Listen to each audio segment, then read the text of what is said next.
Chapter 2 acid base અને ક્ષાર. તેની અંદર આપણે સૌ પ્રથમ એસિડ અને બેઝના સામાન્ય ગુણધર્મો અને તેની લાક્ષણિકતા વિશે આપણે જાણી લઈએ. તો એસિડ જે હોય છે તેના ગુણધર્મોમાં પહેલો ગુણધર્મ છે કે એસિડ એ સ્વાદે કેવા હોય છે? ખાટા હોય છે. એસિડ સ્વાદે કેવા હોય? ખાટા. અને જે ભૂરું લિટમસ પેપર હશે એ ભૂરા લિટમસ પેપરને કેવું બનાવી દે છે? લાલ. તો એસિડ સ્વાદે ખાટા હોય છે અને ભૂરા લિટમસને કેવું બનાવી દે છે? લાલ. પછી આપણે બેઝનો એક સામાન્ય ગુણધર્મ જોઈએ. તો બેઝ હોય છે તે સ્વાદે કેવા હશે? કડવા અથવા તુરા. જ્યારે લાલ લિટમસ પેપર હશે તેને જે બેઝ હશે એ ભૂરું બનાવી દે છે. એસિડમાં શું થતું હતું? તો કે ભૂરાને લાલ બનાવતું હતું અને બેઝમાં શું થાય છે? તો કે લાલ લિટમસ પેપરને ભૂરા રંગમાં ફેરવે છે. પછી લિટમસ એક કુદરતી સૂચક છે. આ જે લિટમસ હશે એ શું હશે? કુદરતી સૂચક. જેમ કે કુદરતી સૂચકમાં કોનો સમાવેશ થાય છે? હળદર. હળદર એ શું છે? એક કુદરતી સૂચક. એમાં ઉદાહરણ તરીકે છે કે સફેદ કપડા પરના જે કડીના ડાઘા હોય છે એ કડીના ડાઘા પર સાબુ કે જે સ્વભાવમાં કેવો છે?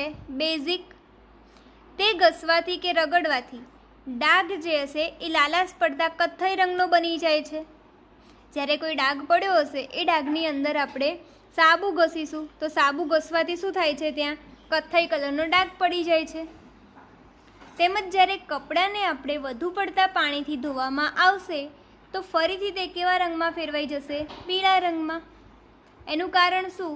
તો કે તેમાંથી સાબુ તરીકેનો બેઝ જે હોય છે, સાબુ તરીકેનો બેઝ એ શું થઈ જાય છે? દૂર થઈ જાય છે. અને એ દૂર થઈ જાય છે એટલે એ ડાઘો કેવા કલરનો થઈ જાય છે? પીળા રંગમાં ફેરવાઈ જાય. તો તેની કસોટી જોઈ લઈએ આપણે. તો કે સામાન્ય રીતે એસિડ અને બેઝ જે છે એમની કસોટી માટે કૃત્રિમ સૂચકો જેવા કે મિથાઇલ ઓરેન્જ, ફિનોલ્ફથેલિન આ બંને સૂચકો છે અને આ બંને જે છે એ કૃત્રિમ સૂચકો છે. મિથાઇલ ઓરેન્જ અને ફિનોલ્ફથેલિન બંને કૃત્રિમ સૂચકો. અને એસિડ અને બેઝની જ્યારે કસોટી કરવી હશે, પરખ કરવી હશે એસિડ બેઝની, તો આ કૃત્રિમ સૂચકોનો ઉપયોગ કરવામાં આવે છે. નેક્સ્ટ હવે છે કે એસિડ બેઝ સૂચકો શું છે? તમે એ વિશે શું જાણો છો? તો લિટમસ દ્રાવણ એ જાંબુડિયો રંગક છે. કેવો છે? જાંબુડિયો રંગક. જે લાઇકેન કે જે થેલોફાઇટા વર્ગ છે તેની સાથે સંબંધ ધરાવતો છોડ છે. કોણ? તો કે લાઇકેન. અને તેમાંથી કાઢવામાં આવે છે. સામાન્ય રીતે તે શેના તરીકે ઉપયોગી છે? સૂચક તરીકે. જ્યારે લિટમસ દ્રાવણ છે તે લિટમસ દ્રાવણ એસિડિક કે બેઝિક ન હોય ત્યારે તેનો રંગ કેવો હશે? જાંબુડિયો. અને ઘણા અન્ય કુદરતી પદાર્થો જેવા કે લાલ કોબીજના પાન, હળદર, અમુક ફૂલો જેવા કે હાઇડ્રેન્ઝિયા, પેટુનિયા અને જેરાનિયમની રંગીન પાંખડીઓ, આ બધા કુદરતી પદાર્થો છે કે જે દ્રાવણમાં શું કરે છે? તો કે એસિડ અને બેઝ જે છે એની હાજરી સૂચવે છે. અને તેમને આપણે એસિડ બેઝ સૂચકો અથવા કેટલીક વખત માત્ર સૂચકો કહે છે. હવે નેક્સ્ટ તો કે તમને 3 કસનળી આપવામાં આવે છે. એક આ કસનળી, આ બીજી કસનળી અને આ 3 કસનળી. તેમાંની એક જે હશે એ નિસ્યંદિત પાણી ધરાવતી કસનળી હશે અને આ જે બાકીની 2 કસનળીઓ છે તે અનુક્રમે એસિડિક અને બેઝ દ્રાવણો ધરાવે છે. આ જે પહેલા નંબરની કસનળી છે તે નિસ્યંદિત પાણી ધરાવતું હશે. બીજા નંબરના 2 છે એક એસિડ અને બીજું બેઝ ધરાવતું હશે. જો તમને માત્ર લાલ લિટમસ પેપર આપેલ હોય તો તમને દરેક કસનળીમાં રહેલા ઘટકોની ઓળખ કેવી રીતે કરશો? તો સૌ પ્રથમ આપણે 3 કસનળીઓ લઈશું. પહેલા નંબરની કસનળીને આપણે 1 નંબર આપીશું, બીજા નંબરની કસનળીને આપણે 2 નંબર અને ત્રીજા નંબરની કસનળીને 3 નંબર આપી દઈશું. અને આ ત્રણેય કસનળીમાં આપણે અલગ અલગ દ્રાવણ ભરી દઈશું. ત્યારબાદ તેમાં ત્રણેય જે કસનળી છે એ કસનળીમાં અલગ અલગ ભીના લાલ જે લિટમસ પેપર હશે તેને શું કરવામાં આવશે? બોળવામાં આવશે. જે દ્રાવણ અથવા પ્રવાહી લાલ લિટમસ પેપર અહીંયા જે આપણે ઉમેરીએ છીએ તે લાલ લિટમસ પેપરને જો ભૂરું બનાવે છે, કેવું બનાવે છે? ભૂરું, તો તે દ્રાવણ કેવું હશે? બેઝિક. લાલ લિટમસ પેપરને ભૂરું બનાવે તો તે દ્રાવણ કેવું હશે? બેઝિક દ્રાવણ. અને આ કસનળીને બાદ કરતાં હવે 2 કસનળી બાકી રહેશે. આ કસનળી જે પહેલી હતી તેની અંદર આપણે લિટમસ પેપર ઉમેર્યું તો તે લિટમસ પેપર જે લાલ હતું તેનું શું બની ગયું? ભૂરું લિટમસ પેપર. તો આપણને તેની ઓળખ થઈ ગઈ કે આની અંદર શું છે? બેઝિક દ્રાવણ છે. પછી ત્યારબાદ આ બંને કસનળી બાકી રહી. આ બંને કસનળીમાં પણ આપણે સેમ આ રીતે અંદર લિટમસ પેપર ઉમેરીશું અને આ રીતે પ્રાપ્ત થયેલા ભૂરા જે લિટમસ પેપરને બાકીની બંને જે કસનળીઓ છે તે બંનેમાં આપણે ઉમેરીશું. તો જે પ્રવાહી ભૂરા લિટમસ પેપર હશે તેને એ શું બનાવી દેશે? લાલ. જો પ્રવાહી ભૂરા લિટમસ પેપરને લાલ બનાવે છે તો તે કેવું હશે? એસિડિક. જો લાલ લિટમસ પેપરને ભૂરું બનાવે તો તે કેવું હશે? બેઝિક. પરંતુ જો ભૂરા લિટમસ પેપરને લાલ બનાવે છે તો તે પ્રવાહી કેવું ગણાશે? એસિડિક ગણાય છે.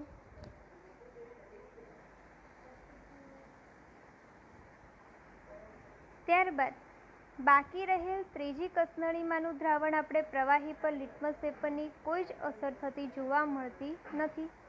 કોઈ કસનળીની અસર અહીંયા જોવા મળતી નથી.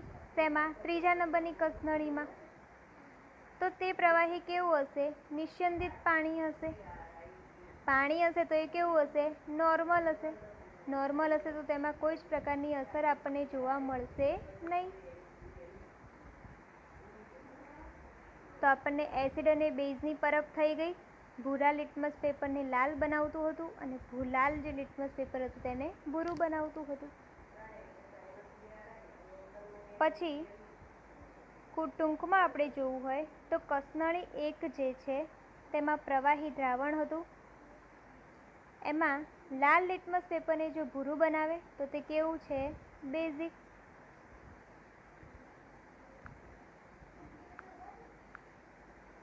પછી કસનળી 2માં રહેલું દ્રાવણ જે હતું એમાં શું થયું? તો કે જે ભૂરું લિટમસ પેપર હતું તે કેવું બની જાય છે? લાલ. તો તે કેવું થયું? એસિડિક. ત્રીજી કસનળી જે હતી એમાં શું થયું? તો કે આ જે લિટમસ પેપર હતું તેના પર કોઈ જ પ્રકારની અસર જોવા મળી નહીં. લિટમસ પેપર પર કોઈ અસર જોવા કેમ નહીં મળી? કેમ કે ત્રીજા નંબરની કસનળીની અંદર નિસ્યંદિત પાણી હતું. તેથી આપણને કોઈ જ પ્રકારની અસર તેની અંદર જોવા મળી નહીં.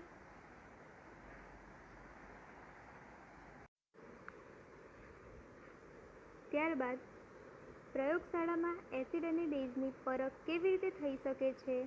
ઉદાહરણ આપી સમજાવો. તો જે પ્રયોગશાળા એટલે કે તમારી લેબ જે હોય છે તે લેબમાં એસિડ અને બેઝની તમારે પરખ કરવી હશે તો એ એસિડ બેઝનું જે સૂચક છે તેનો ઉપયોગ કરીને તમે એક પ્રવૃત્તિ કરી શકો છો. જે પ્રવૃત્તિ આપણે જોઈએ તો જે કેમિસ્ટ્રી લેબ હોય છે, રસાયણ વિજ્ઞાનની પ્રયોગશાળા, એ પ્રયોગશાળામાં આપણે પદાર્થો, રસાયણો અને સંયોજનોના જે નમૂના હશે તે એકત્ર કરીશું. તેની અંદર આપણે શું એકત્ર કરીશું? તો તેમાં આપણે હાઇડ્રોક્લોરિક એસિડ એટલે કે HCl, સલ્ફ્યુરિક એસિડ એટલે કે H2SO4, nitric acid HNO3, acetic acid CH3COOH, sodium hydroxide એટલે કે NaOH, કેલ્શિયમ હાઇડ્રોક્સાઇડ એટલે કે CaOH2, પોટેશિયમ હાઇડ્રોક્સાઇડ એટલે કે KOH, મેગ્નેશિયમ હાઇડ્રોક્સાઇડ એટલે કે MgOH2, એમોનિયમ હાઇડ્રોક્સાઇડ એટલે કે NH4OH. આ બધા જ જે રસાયણો છે તે બધા જ રસાયણોને શું કરવાનું છે? એકત્ર કરવાના છે. આપણે આ બધા જ રસાયણો લેબમાં શું કરીશું? એકત્ર કરીશું. પછી ત્યારબાદ આ જે રસાયણો છે તે દરેકનું એક ટીપું આપણે લઈશું અને એ એક ટીપું આપણે શેમાં મૂકીશું? વોચ ગ્લાસમાં. આ જે વોચ ગ્લાસ હશે એ વોચ ગ્લાસની અંદર તેમનું એક ટીપું જે હશે તે મૂકીશું, એડ કરીશું અંદર. પછી નીચે જે આપણને કોષ્ટક બતાવે છે તે કોષ્ટક મુજબ લિટમસ પેપર અને સૂચકો સાથે તેની મદદથી કસોટી કરવામાં આવશે. તો ઉપયોગમાં લીધેલા જે દરેક દ્રાવણના રંગમાં લાલ લિટમસ, ભૂરું લિટમસ પેપર, ફિનોપ્થેલિન શું હતું? એક સૂચક. મિથાઇલ ઓરેન્જ પણ શું હતું? સૂચક. તો સૂચક સાથે દ્રાવણના રંગમાં ફેરફાર થતો જોવા મળે છે. તો અવલોકન હવે જોઈએ આપણે. તો નમૂનાનું દ્રાવણ ફર્સ્ટ છે હાઇડ્રોક્લોરિક એસિડ એટલે કે HCl. તો HCl જે છે તે લાલ લિટમસ પેપર હતું. એ લાલ લિટમસ પેપર પર દ્રાવણનો રંગ આપણે જોઈશું તો એમાં આપણને દેખાતો નથી, એટલે કોઈ જ અસર તે લિટમસ પેપર ઉપર થતી નથી. પછી ભૂરો લિટમસ પેપર. તો ભૂરા લિટમસ પેપરનો રંગ કેવો બની જાય છે? લાલ. ફિનોપ્થેલિન સાથે જે દ્રાવણનો રંગ હતો તે કેવો થઈ જાય છે? રંગવિહીન. અને મિથાઇલ ઓરેન્જ સાથેનો રંગ હતો એ નારંગીમાંથી લાલ બની જાય છે. મિથાઇલ ઓરેન્જ નારંગી રંગનો હતો તો એ નારંગી રંગમાંથી કેવું બની જાય છે? લાલ. પછી નેક્સ્ટ સલ્ફ્યુરિક એસિડ એટલે કે H2SO4. તો લાલ લિટમસ પેપર પર તેની કોઈ જ અસર આપણને જોવા મળશે નહીં, એટલે કોઈ અસર થતી નથી. પછી જ્યારે આ સલ્ફ્યુરિક એસિડને ભૂરા લિટમસ પેપર પર આપણે દ્રાવણનો રંગ જોઈએ છીએ ત્યારે આપણને કેવો દેખાય છે? લાલ. ફિનોપ્થેલિન સાથે કોઈ જ પ્રકારનો રંગ જોવા મળતો નથી અને મિથાઇલ ઓરેન્જમાં આપણને નારંગી અને લાલ. નેક્સ્ટ નાઇટ્રિક એસિડ એટલે કે HNO3. તેમાં પણ કોઈ અસર નથી જોવા મળતી. ભૂરા લિટમસ પેપરનો રંગ કેવો રહે છે? લાલ. ફિનોપ્થેલિન રંગવિહીન. મિથાઇલ ઓરેન્જ સાથેનો રંગ નારંગી અને લાલ. પછી એસિટિક એસિડ એટલે કે CH3COOH. તેના પર પણ કોઈ અસર નથી જોવા મળતી લાલ લિટમસ પેપર પર. ભૂરા લિટમસ પેપરને લાલ બનાવી દે છે. ફિનોપ્થેલિન સાથે રંગવિહીન છે અને મિથાઇલ ઓરેન્જ સાથેનો જે દ્રાવણનો રંગ છે તે નારંગીમાંથી લાલ.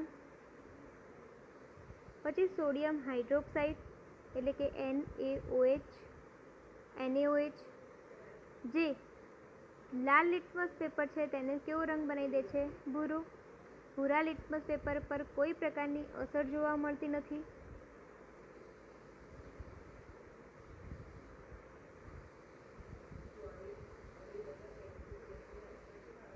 પછી ફિનોપ્થેલિન સાથે કેવો રંગ આપે છે? ગુલાબી. અને મિથાઇલ ઓરેન્જ સાથે પીળો. Calcium hydroxide. તો આ જે કેલ્શિયમ હાઇડ્રોક્સાઇડ છે તે લાલ લિટમસ પેપર પર ભૂરો રંગ આપે છે, એટલે કે લાલ લિટમસ પેપરને ભૂરું બનાવી દે છે. પછી ભૂરો લિટમસ પેપરનું જે દ્રાવણ છે તેમાં કોઈ જ પ્રકારની અસર જોવા મળતી નથી. ફિનોપ્થેલિન જે છે તેમાં ગુલાબી રંગ આપે છે અને નેક્સ્ટ મિથાઇલ ઓરેન્જમાં પીળો બની જાય છે. પછી પોટેશિયમ હાઇડ્રોક્સાઇડ એટલે કે KOH. આ જે પોટેશિયમ હાઇડ્રોક્સાઇડનું આપણે એક ટીપું લીધું હતું તેમાં લાલ લિટમસ દ્રાવણમાં ભૂરો રંગ, પછી ભૂરું લિટમસ પેપરમાં અસર જોવા મળતી નથી. ફિનોપ્થેલિનમાં ગુલાબી અને મિથાઇલ ઓરેન્જમાં પીળો. પછી મેગ્નેશિયમ હાઇડ્રોક્સાઇડ MgOH2. એની અંદર લાલ લિટમસ દ્રાવણ હતું તેમાં લાલ લિટમસ પેપરને ભૂરું બનાવી દે છે. ભૂરું લિટમસ દ્રાવણ હતું તેમાં કોઈ અસર નથી જોવા મળતી. ફિનોપ્થેલિનમાં ગુલાબી અને મિથાઇલ ઓરેન્જમાં પીળો. નેક્સ્ટ એમોનિયમ હાઇડ્રોક્સાઇડ એટલે કે NH4OH જેમાં લાલ લિટમસનું દ્રાવણ હતું તેની અંદર લાલ લિટમસ પેપરને ભૂરું બનાવે છે. ભૂરું લિટમસ પેપર હતું તેમાં કોઈ અસર નથી જોવા મળતી. ફિનોલ્ફથેલિનનું જે દ્રાવણ હતું તેમાં ગુલાબી રંગ જોવા મળે છે અને મિથાઇલ ઓરેન્જનું દ્રાવણ હતું તે પીળા રંગનું જોવા મળે છે. તો શું નિર્ણય કરી શકીએ આપણે આ પ્રવૃત્તિ પરથી કે જે એસિડ છે તે એસિડ ભૂરા લિટમસ પેપરને કેવું બનાવે છે? લાલ. અને બેઝ છે તે લાલ લિટમસ પેપરને કેવું બનાવે છે? ભૂરું. ફિનોલ્ફથેલિન જે છે તે એસિડિક જે માધ્યમ હશે તે એસિડિક માધ્યમમાં કેવું બનશે? રંગવિહીન. અને બેઝિક માધ્યમમાં ગુલાબી રંગ આપે છે. પછી મિથાઇલ ઓરેન્જ છે તે મિથાઇલ ઓરેન્જ એસિડિક માધ્યમ હશે તેમાં લાલ, નારંગી એટલે કે ઓરેન્જ રંગ આપે છે અને બેઝિક માધ્યમમાં કેવું છે? પીળું.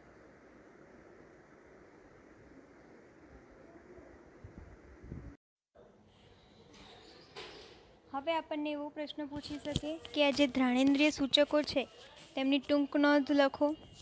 તો ટૂંક નોંધમાં આપણે શું લખવાનું? તો કે કેટલાક પદાર્થોની વાસ એસિડિક માધ્યમમાં અને બેઝિક માધ્યમમાં બદલાય છે. જો એસિડ અને બેઝની માધ્યમમાં બદલાઈ જાય છે તો આથી આ પદાર્થની વાસ પરથી એસિડિક છે કે બેઝિક તે નક્કી કરવા માટે વપરાતા સૂચકને શું કહેવામાં આવે છે? ઘ્રાણેન્દ્રિય સૂચક. પ્રયોગશાળામાં આપણે ઘ્રાણેન્દ્રિય સૂચકનો ઉપયોગ કરીને એસિડ અને બેઝની કસોટીઓ નીચેની પ્રવૃત્તિ દ્વારા સમજાવી શકાય છે. સૌપ્રથમ સારી રીતે સમારેલી કેટલીક ડુંગળીને પ્લાસ્ટિકની થેલીમાં કપડાના કેટલાક ટુકડા સાથે લેવામાં આવે છે. ત્યારબાદ આ જે થેલી હતી તેને ચુસ્ત રીતે બાંધી લેવાની અને આખી રાત તેને ફ્રીઝમાં રહેવા દો. ત્યારબાદ કપડાના ટુકડા એ એસિડ અને બેઝની કસોટી કરવા માટે ઉપયોગમાં લઈ શકાશે. એક ડુંગળી લેવાની સમારેલી, એ ડુંગળીને આપણે પ્લાસ્ટિકની થેલીમાં મૂકી દેવાની અને એ પ્લાસ્ટિકની થેલીની અંદર આપણે 2 કપડાં મૂકી દઈશું અને પછી તેને આખી રાત ફ્રીજમાં રહેવા દઈશું અને પછી કપડાના જે ટુકડા હતા તે એસિડ અને બેઝની કસોટી કરવા માટે ઉપયોગમાં લઈ શકાશે. તેમાંથી કપડાના 2 ટુકડા લઈ તેની વાસ તપાસવામાં આવે છે. હવે આપણે જે સમારેલી ડુંગળી હતી તેને પ્લાસ્ટિકની થેલીમાં મૂકી અને થેલીની અંદર આપણે 2 ટુકડા મૂક્યા અને એ ટુકડાને આપણે પછી થેલીને પેક કરી અને ફ્રીઝમાં મૂકી દીધી આખી રાત. ત્યારબાદ બીજા દિવસે આપણે એ 2 જે ટુકડા હતા તેને એ 2 ટુકડા લઈ અને તેની વાસ તપાસીશું. અંતમાં જે કપડાના ટુકડા હતા એ ટુકડા કોઈ પણ 2 ટુકડા લઈ તેમને સ્વચ્છ સપાટી પર રાખીશું. ત્યારબાદ એક ટુકડા પર આપણે મંદ હાઇડ્રોક્લોરિક એસિડના દ્રાવણના થોડા ટીપાં ઉમેરીશું અને બીજા ટુકડા પર આપણે મંદ સોડિયમ હાઇડ્રોક્સાઇડ એટલે કે NaOHના દ્રાવણના થોડા ટીપાં ઉમેરીશું.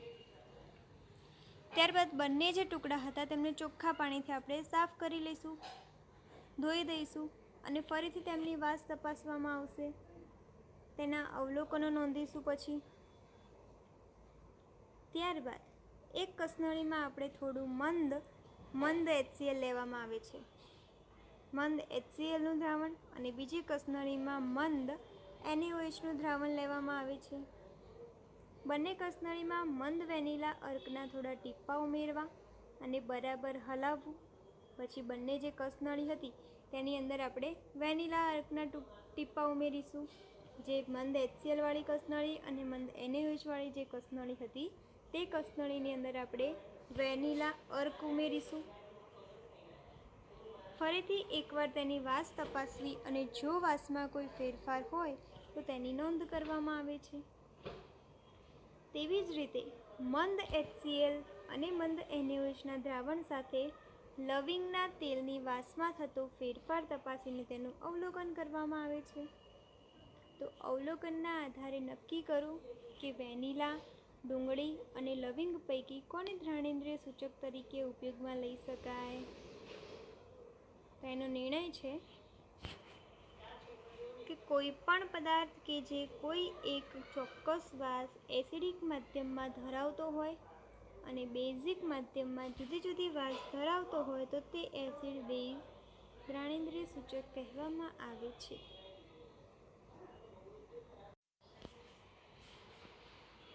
ત્યારબાદ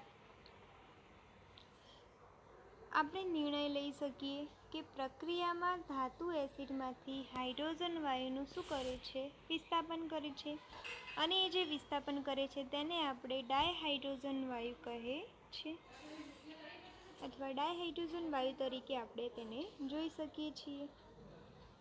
તો કોઈ પણ ધાતુ એસિડ સાથે સંયોજાશે. હવે જે ધાતુ કઈ હતી? ઝીંક. એ ઝીંક ધાતુ સલ્ફ્યુરિક એસિડ સાથે સંયોજાઈ અને એ સંયોજાઈને એક સંયોજન બનાવે છે, અને તે સંયોજનને શું કહેવામાં આવે છે? ક્ષાર. આથી ધાતુની એસિડ સાથેની પ્રક્રિયાનો સારાંશ આપણે નીચે મુજબ છે. તો કે એસિડ વત્તા ધાતુ ગીવ શું મળે? ક્ષાર વત્તા હાઇડ્રોજન વાયુ. આ તમારે યાદ રાખવાનું. આ 1 માર્ક્સની ખાલી જગ્યામાં પણ પૂછી શકે કે એસિડ પ્લસ ધાતુ ગીવ્સ ખાલી જગ્યા પ્લસ ખાલી જગ્યા. તો તમને આવડતું હોવું જોઈએ કે એસિડ પ્લસ ધાતુ ગીવ્સ શું મળે આપણને? ક્ષાર પ્લસ હાઇડ્રોજન વાયુ. એસિડ અને ધાતુની પ્રક્રિયા થાય તો હંમેશા આપણને ક્ષાર અને હાઇડ્રોજન વાયુ મળે છે. તો હવે આપણે sulphuric acid, hydrochloric acid, nitric acid અને એસિટિક એસિડ, આ બધા જ એસિડ જે છે ચારે ચાર એસિડની ધાતુ સાથેની આપણે પ્રક્રિયા જોઈ લઈએ. તો H2SO4 એટલે કે સલ્ફ્યુરિક એસિડ વત્તા ઝીંક ગીવ શું મળે છે? આપણે ઝીંક સલ્ફેટ વત્તા હાઇડ્રોજન. ઝીંક સલ્ફેટનું અણુસૂત્ર છે ZnSO4 અને વત્તા શું મળે છે? હાઇડ્રોજન. આ જે ઝીંક સલ્ફેટ છે એ ઝીંક સલ્ફેટ ક્ષાર હશે અને આ આપણને હાઇડ્રોજન વાયુ મળી જાય છે. પછી તેવી જ રીતે અન્ય એસિડ સાથેના સમીકરણો નીચે મુજબ લખી શકાય કે 2HCl એટલે કે હાઇડ્રોક્લોરિક એસિડ, તેની ઝીંક સાથેની પ્રક્રિયા, તો સામે શું મળે છે? ઝીંક ક્લોરાઇડ અને વત્તા હાઇડ્રોજન. તો ઝીંક ક્લોરાઇડ છે એ શું હશે? ક્ષાર અને આ હાઇડ્રોજન. આ પ્રક્રિયા સંતુલિત અવસ્થામાં છે. HClના 2 અણુ છે અને ઝીંકના 1. તો અહીંયા આપણે દેખી શકો છો કે Clની આગળ 2 છે, Clની જોડે, અને અહીંયા H2. એટલે આ પ્રક્રિયા કેવી છે? સંતુલિત. પછી નેક્સ્ટ 2HNO3 નાઇટ્રિક એસિડ વત્તા Zn એટલે કે ઝીંક ગીવ્સ ZnNO3 ટ્વાઇસ એટલે કે ઝીંક નાઇટ્રેટ, ZnNO3 ટ્વાઇસ વત્તા હાઇડ્રોજન. તો આ ઝીંક નાઇટ્રેટ જે છે ZnNO3 ટ્વાઇસ એ શું હશે? ક્ષાર. પછી એસિટિક એસિડ CH3COOH વત્તા ઝીંક ગીવ્સ ZnCH3COO ટ્વાઇસ અને H2 હાઇડ્રોજન વાયુ આપણને મળે છે. આના ઉપરથી આપણે કહી શકીએ કે ઝીંક ધાતુ બધા જ પ્રકારના એસિડ સાથે પ્રક્રિયા કરી અને છેલ્લે શું કરે છે? હાઇડ્રોજન વાયુને ઉત્પન્ન કરે છે. કયો વાયુ ઉત્પન્ન કરે છે? હાઇડ્રોજન વાયુ. આ ખાસ યાદ રાખવાનું કે હાઇડ્રોજન વાયુને ઉત્પન્ન કરે છે ઝીંક ધાતુ. એ બધા જ પ્રકારના એસિડ સાથે પ્રક્રિયાઓ કરે છે.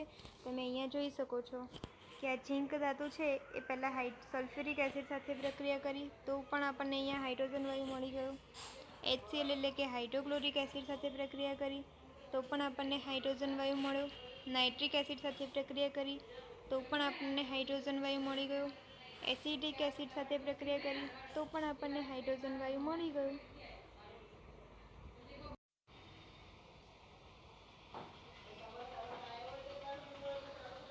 નેક્સ્ટ હવે કે ધાતુ કાર્બોનેટ અને ધાતુ બાયકાર્બોનેટ એસિડ સાથે કેવી રીતે પ્રક્રિયા કરે છે? ઉદાહરણ આપી સમજાવો. શું છે કે ધાતુ કાર્બોનેટ અને ધાતુ બાયકાર્બોનેટ એ એસિડ સાથે કેવી રીતે પ્રક્રિયા કરે છે તે આપણે ઉદાહરણ દ્વારા સમજીએ. તો ધાતુ કાર્બોનેટ અને ધાતુ બાયકાર્બોનેટની એસિડ સાથે જ્યારે પ્રક્રિયા થાય છે તે આપણે સમજી લઈએ. તો સૌ પ્રથમ આપણે 2 કસનળીઓ લઈશું.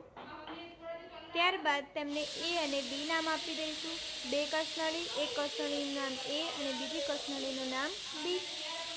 ત્યારબાદ A નામની જે કસનળી છે તેમાં આપણે 0.5 ગ્રામ સોડિયમ કાર્બોનેટ એટલે કે Na2CO3 અને બીજા નંબરની બી કસનળીમાં આપણે 0.5 ગ્રામ સોડિયમ હાઇડ્રોજન કાર્બોનેટ અથવા સોડિયમ બાયકાર્બોનેટ NaHCO3, આ તમારે અણુસૂત્રો ખાસ યાદ રાખવાના.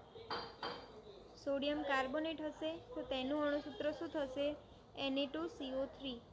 અને સોડિયમ હાઇડ્રોજન કાર્બોનેટ અથવા સોડિયમ બાયકાર્બોનેટ હશે તો તેનું અણુસૂત્ર NaHCO3. પછી બંને કસનળી એ અને બીમાં આશરે 2 ml જેટલું મંદ હાઇડ્રોક્લોરિક એસિડ ઉમેરીશું. બંને કસનળીમાં એકમાં આપણે સોડિયમ કાર્બોનેટ લીધું અને બીજી કસનળીમાં સોડિયમ બાયકાર્બોનેટ લીધું. આ બંને કસનળીની અંદર આપણે મંદ હાઇડ્રોક્લોરિક એસિડ ઉમેરી દઈશું. આ કરીશું ત્યારે કોઈક વાયુ આપણને ઉત્પન્ન થતો જોવા મળે છે. તો જોઈ શકો છો તમે કે એ નંબરની કસનળી છે, તેની અંદર સોડિયમ કાર્બોનેટ, પછી મંદ હાઇડ્રોક્લોરિક એસિડ,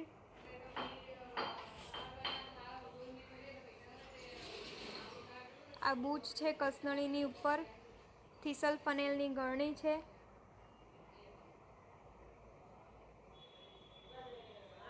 આ વિમોચન નળી છે, આ કસનળી છે. પછી બીજાની અંદર કેલ્શિયમ હાઇડ્રોક્સાઇડનું દ્રાવણ છે. તો કેલ્શિયમ હાઇડ્રોક્સાઇડના દ્રાવણમાંથી કાર્બન ડાયોક્સાઇડ વાયુનું પસાર થવું તે તેનો હેતુ છે. તો હવે આકૃતિમાં દર્શાવ્યા મુજબ દરેક કિસ્સામાં ઉદ્ભવતા વાયુને ચૂનાના પાણી એટલે કે CaOH2, ચૂનાનું નીતર્યું પાણી જે આપણે આગળની પ્રક્રિયામાં ભણી ગયા, તેનું અણુસૂત્ર શું હતું? CaOH2. CaOH2માંથી પસાર કરી અને અવલોકન નોંધવામાં આવશે. પછી આપેલ પ્રવૃત્તિ દરમિયાન આપણે અવલોકન કરી શકાય કે અહીં સોડિયમ કાર્બોનેટ એટલે કે Na2CO3 એ બેઝ હોવાથી હાઇડ્રોક્લોરિક એસિડ જેવા એસિડ સાથે પ્રક્રિયા કરી અને શું બનાવી દે છે? ક્ષાર બનાવી દે છે અને એની સાથે પાણી તેમજ કાર્બન ડાયોક્સાઇડ વાયુ ઉત્પન્ન કરે છે. સોડિયમ કાર્બોનેટ એટલે કે Na2CO3 એ શું છે? બેઝ છે. એ બેઝ હોવાથી જ્યારે એસિડ સાથે પ્રક્રિયા કરે છે, બેઝ એસિડ સાથે પ્રક્રિયા કરે છે, Na2CO3 બેઝ છે, HCl એ શું છે? એસિડ. આ બંને, એક એસિડ અને એક બેઝ, આ બંનેની પ્રક્રિયા થવાથી ક્ષાર મળે છે, પાણી મળે છે અને કાર્બન ડાયોક્સાઇડ વાયુ ઉત્પન્ન થાય છે. તો એસિડ અને બેઝની પ્રક્રિયા થાય તો 3 વસ્તુ આપણને મળે છે: ક્ષાર પ્લસ પાણી પ્લસ કાર્બન ડાયોક્સાઇડ. તેવી જ રીતે આપણે સોડિયમ હાઇડ્રોજન કાર્બોનેટ એટલે કે NaHCO3 પણ બેઝ હોવાથી તે હાઇડ્રોક્લોરિક એસિડ સાથેની પ્રક્રિયાથી ક્ષાર, પાણી તેમજ કાર્બન ડાયોક્સાઇડ વાયુને શું કરે છે? ઉત્પન્ન કરે છે. તો હવે જોઈએ આપણે કે કસનળી એ હતી તેની અંદર શું પ્રક્રિયા થઈ? તો સોડિયમ કાર્બોનેટ જે સોલિડ રૂપમાં હતું, +2 HCl જે એક્વા એટલે કે જલીય ફોર્મમાં હતું. આ શું હતું? Na2CO3 એ બેઝ અને આ હાઇડ્રોક્લોરિક એસિડ એ એસિડ. આ બંનેની જ્યારે પ્રક્રિયા થાય છે ત્યારે આ જે Na હશે આ NaCl સાથે જોડાશે. Na હશે એ Na કોની સાથે જોડાશે? Cl સાથે. તો અહીંયા શું બનશે? NaCl. અહીંયા પણ Na ના 2 છે અને અહીંયા પણ આખા HClના કેટલા છે? 2. તો અહીંયા આગળ આપણે કેટલા મૂકી દઈશું? 2 NaCl. એ NaCl આપણને જલીય ફોર્મમાં મળે છે, વત્તા પાણી મળે છે અને કાર્બન ડાયોક્સાઇડ. તો આ જે સોડિયમ ક્લોરાઇડ છે એ ક્ષાર છે, પ્લસ પાણી પ્લસ કાર્બન ડાયોક્સાઇડ.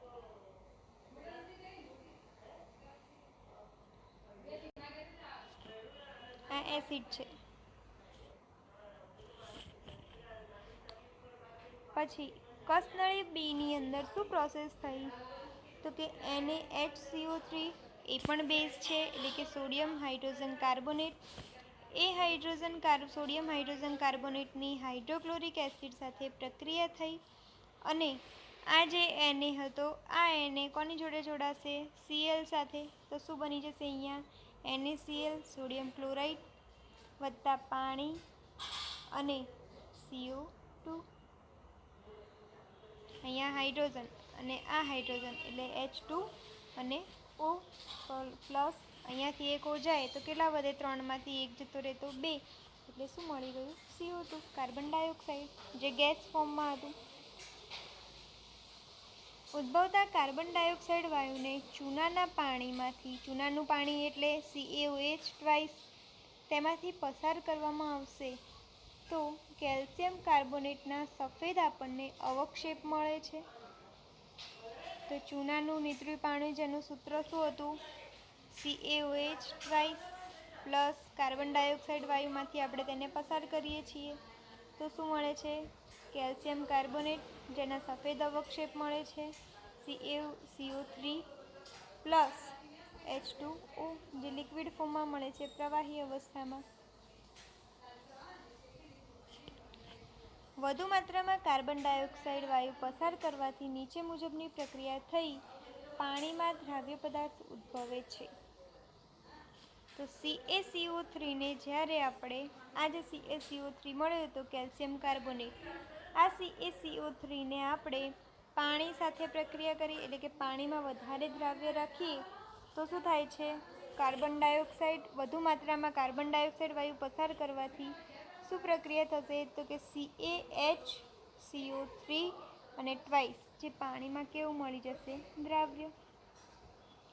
ચૂનાનો પથ્થર એટલે કે CaOH2, ચાક અને આરસ પહાણ જે છે એ કેલ્શિયમ કાર્બોનેટના વિવિધ રૂપો છે. આ પ્રશ્ન પૂછી શકે કે કેલ્શિયમ કાર્બોનેટના વિવિધ રૂપો જણાવો. તો કયા કયા હશે? ચૂનાનો પથ્થર, આરસ પહાણ અને બીજું શું છે? ચાક. એ બધા શું છે? કેલ્શિયમ કાર્બોનેટના વિવિધ રૂપો છે. આ તમામ ધાતુ કાર્બોનેટ અને હાઇડ્રોજન કાર્બોનેટ એસિડ સાથે પ્રક્રિયા કરીને અનુરૂપ ક્ષાર, કાર્બન ડાયોક્સાઇડ અને પાણી આપે છે. જેની પ્રક્રિયા નીચે છે કે ધાતુ કાર્બોનેટ અથવા ધાતુ હાઇડ્રોજન કાર્બોનેટની આ બંને શું છે? બેઝ છે. આ બેઝની જ્યારે એસિડ સાથે પ્રક્રિયા થાય છે ત્યારે ક્ષાર, કાર્બન ડાયોક્સાઇડ અને પાણી મળે છે.